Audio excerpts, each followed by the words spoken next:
Hey guys. So basically, for those of you that have been following, you have already heard probably all of these stories I'm about to say. But I just wanted to re-say all of my testimonies that I can remember off the top of my head and just keep going. So basically, I'm going to tell you all of the reasons why I believe in God and tell you true life stories that actually happened in my life and why I trust in Him the way that I do. And everybody can also have the same trust and have these same miracles and experiences happen in their life as well.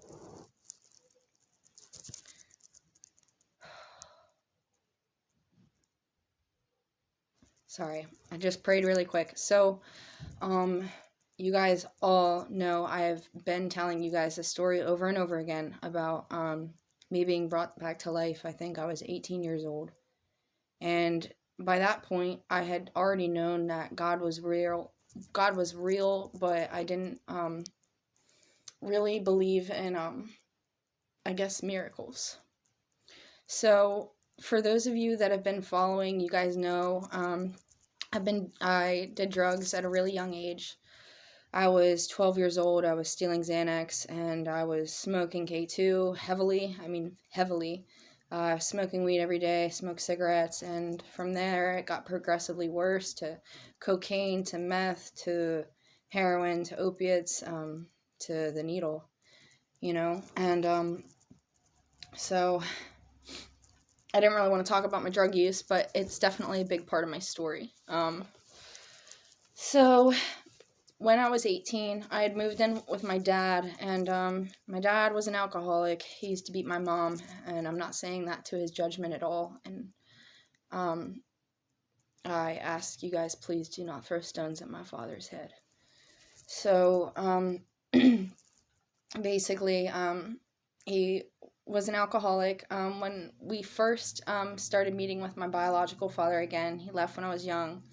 Came back, and I started living with him around the age I was 16, and I became really rebellious, and I started going over there to see him.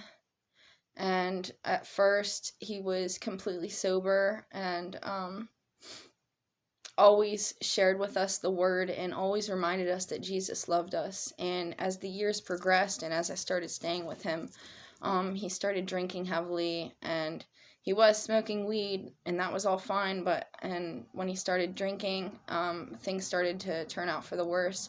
And then he started smoking crack. And I've told you guys before that my father basically used to, smoke crack and read me the Bible and tell me I'm fucked up because I don't pray to God every day. And I've also shared with you guys I was not raised to even pray or even think about God. I just basically just lived my life, and I didn't really think anything of it.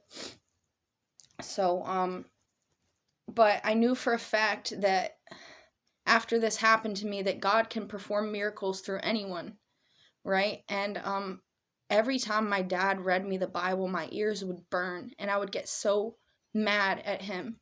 And I would say, how can you sit there and tell me I'm fucked up when you're the one that's smoking crack and your jaw is shaking and you can barely read, right? But I came to find out that the message of love in Jesus was actually true, even though it was coming from a man that at the time I didn't exactly I always wanted my dad's approval, and I always seek to be his favorite, and I always seek to be the coolest. And when my dad started smoking crack, I remember, like, me and my dad never lied to each other, and he always used to tell me, there's nothing new under the sun, and, that anything that I was doing, it's something that he's already seen before. And he just always, always, always told me, Amanda, just don't lie to me. And one of the only times I lied to him was when I started using the needle, but I was very open about my drug use with my father because I knew that he was also an addict.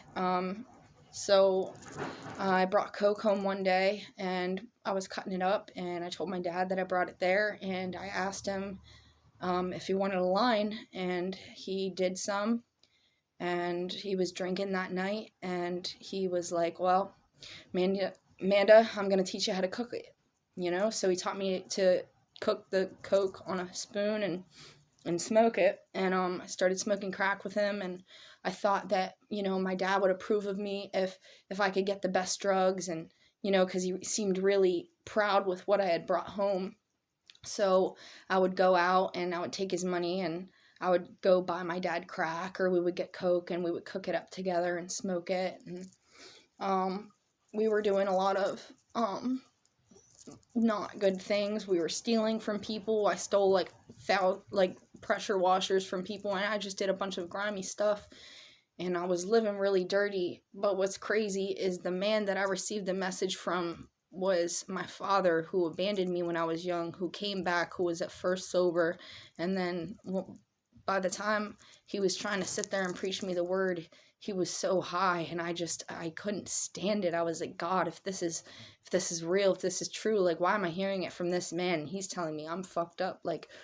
So my dad gave me all these questions about God, basically wondering if he was angry with me, or if I was a fucked up person for not praying to him. But when I was 18, I died at my father's house. And I was doing heroin heavy at that point. I was shooting it, and I remember plugging in my phone. That was the last thing I remember. I plugged it in, and my dad came home from work, and I was slumped over the stereo, and I wasn't breathing, and I was completely blue. And the only reason I know this story is because he told me. So he picked me up in his arms, and he said, God, please don't let my daughter die.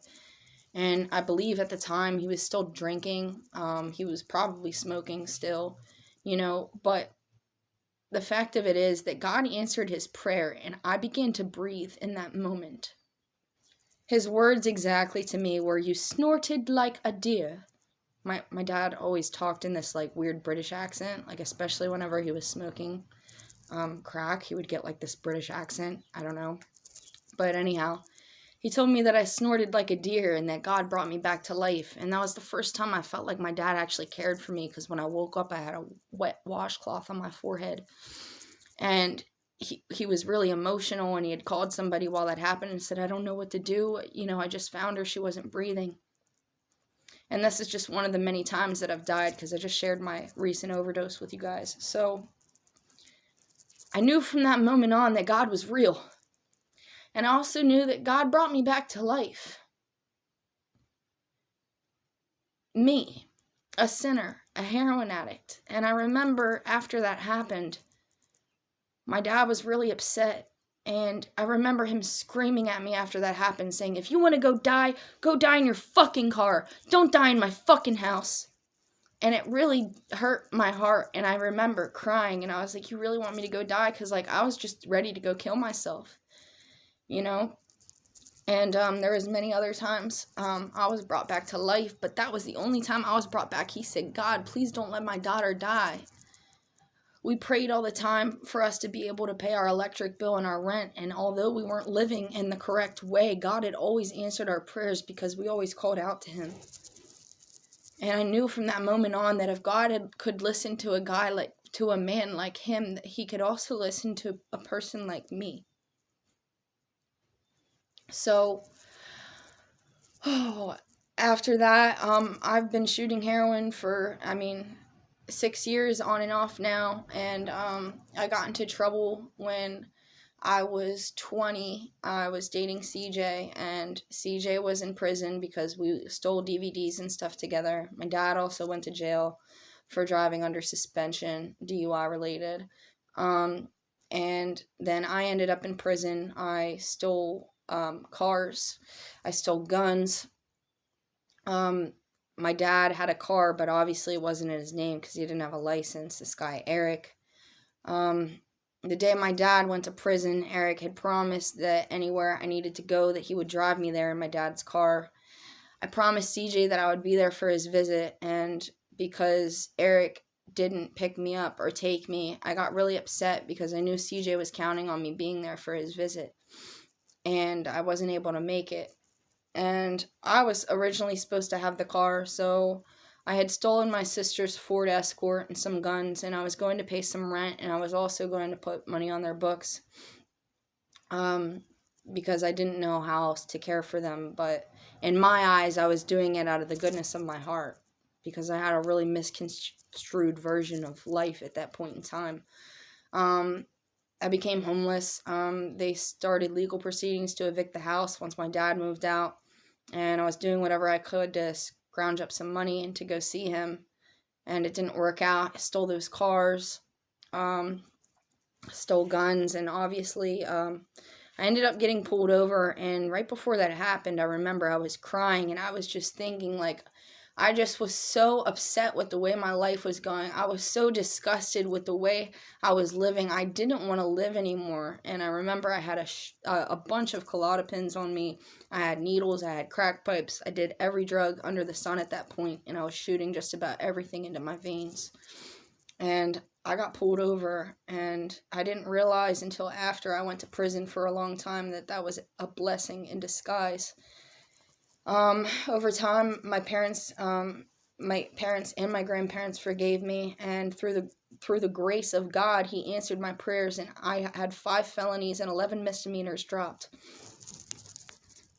And I know it had nothing to do with me. It had everything to do with prayer. I had prayed every single day that I was not going to go upstate, that I was going to get out of there, you know. And I sought the Lord diligently while I was in prison, and I got to read more of the Word and learn about who Christ really is, not just through my dad's mouth, but I saw it for myself.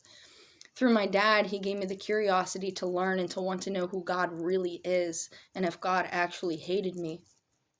So I was in the hole. I think I had chew probably, and I was in the hole. So 23 hours in a cell, 1 hour out. And I was reading diligently, and I was always praying to God. And I remember praying one time, God, I talk to you all the time. Why can't I hear you? Why don't you talk to me? And God answered me, right? And He said, because you don't listen. And I had tried to practice all of these things that I had been reading, and I had tried to pray to Him, but I wasn't actually receiving Him, and I wasn't noticing Him, but He was trying to speak to me. So I was in the hole, and I remember thinking to myself, God, I feel so alone. And I remember I was laying on my bed in the hole, and I was the only one down there, and I was so alone. And I was probably in there for almost 10 days at this point. I don't know. But I remember laying on my bed and holding out my hand and saying, God, if you're really there, then please hold my hand. And I put my hand out, and I really needed somebody to touch me. I really needed comfort in that moment. I felt so alone. I felt so unloved. I felt so unworthy. I felt like the scum of the earth, that nobody could love me. I was such a fucking disgrace. I said, but God, if you're really there, will you hold my hand? And I stuck my hand out, man, and I'm telling you, I felt something hold my hand. And I knew in that moment that it was Jesus. So after I got out, I tried to promise myself and promise God that I would never touch drugs again, but I ended up doing it. Me and CJ wrote letters to each other all the time, asking each other to try to be good, but to always be honest with each other in the same breath. So ended up getting out of prison. I did opiate court. I completed the program, and I did a year of treatment. I did house arrest, and I did a long-term rehab facility in Pittsburgh and Wilkinsburg, and then I got taken to a halfway house, and I was kicked out twice for trying to write CJ, which still to this day I don't regret, because now you guys know that CJ's dead. And so are a lot of other people. There's so many stories that I could tell, and I'm the only one left to tell them. But God knows these stories are true. So I got out, and I was basically scheming the drug testing system. I was getting high the day before and drinking so much water, basically giving myself water poisoning and pissing in the cup and passing. And I went to jail a couple times after that, not for very long, and I got back into the heroin. After CJ died, that really opened my eyes more, and I needed to seek the Lord more, because I was so broken at that point that I had nothing else to rely on, and I knew from my previous experiences and testimonies that God was real and that I could rely on Him. So I remember once I shot heroin. I was sitting on this bed that I am right now, and this was years ago, but I shot up, and I remember waking up, and I guess, already rinsed out the needle and stuff, but I had overdosed, and when I woke up, my foot didn't work. It was completely numb. I mean, I had absolutely no feeling in it. And I knew that I'd given myself nerve damage. So I could barely walk. And for a long time, I went to physical therapy, and I prayed and I prayed and prayed to God that He would restore my health, that my legs, that my everything would restore functionality, right? That it would restore its mobility. And that wasn't the first time I did that. I prayed another time. I had shot up in the same hand, in the same vein, and I couldn't close my hand into a fist. My fingers didn't work. And God, through prayer and through belief, He gave me my mobility back. I'm telling you, it was because of God. Otherwise, I would still be paralyzed to this day. Not only has God brought me back from the life, but He has also given me mobility back. I was paralyzed. So, there are so many things that God has done for me, and in my experience, even though I keep failing, I keep seeking Him, and He keeps rescuing me, because that's what He does. So,